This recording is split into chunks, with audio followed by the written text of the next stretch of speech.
Good morning, duty managers. Here's a short demonstration of the use of the SumUp card machine, which we'll be using for any card transactions in the pop-up gallery. This is the machine itself. You can see at the bottom there that it's actually plugged into power, and it will remain plugged into power in the gallery. That's very important because although the unit itself does have its own power supply by way of a battery, it can easily run down. Just to explain the layout of the buttons here, the one here is the on button, which we'll come back to in a bit. The two arrows here are the navigation buttons. That will only really be important in relation to printing receipts, which we'll come to in a minute.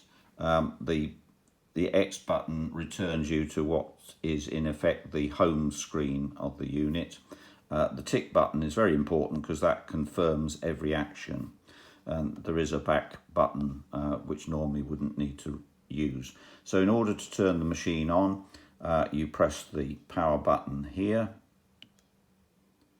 and the SumUp symbol appears, and the first thing you see is just please enter amount. So every time it returns, that's the default mode of the machine. So you're invited to put in the amount of the transaction. We're going to do a test transaction here of just £1. So if you put in 1, you'll see it comes up as £0.1, which is a penny. So you need to add 2 more noughts to make that a pound. So you must, and this is very important, check the amount is correct before you confirm it. That the amount of the sale is correct, so then you confirm it and it says please wait, and so the amount's been input to the machine correctly, and you're now being invited to tap the card on this familiar symbol. Of course, in your case you'll be inviting the customer to do that. You don't want to handle their card, so I'm going to use my card for the contactless transaction, which goes bleep and it says please wait, payment approved. So that's gone through.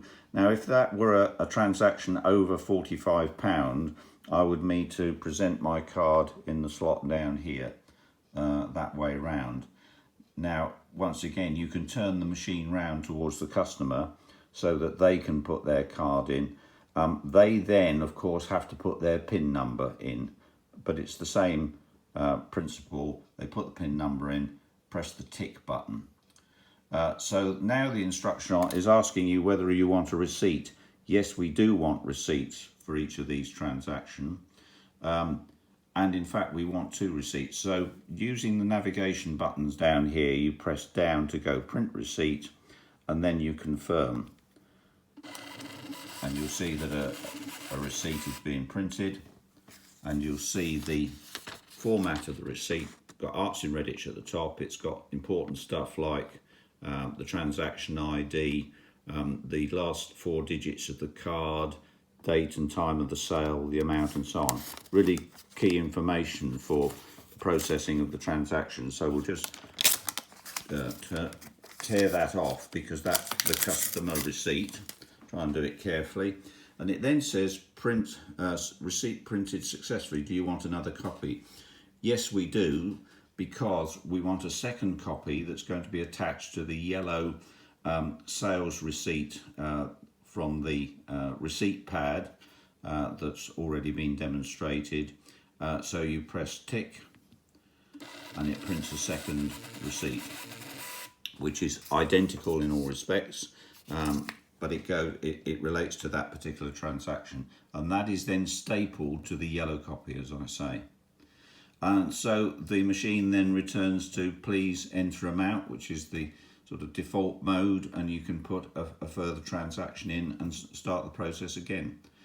So when it comes to the end of the day and you need to turn the machine off, you need to press this button, and it says long press to power off, so you leave it until it powers off, because otherwise it just goes into standby mode.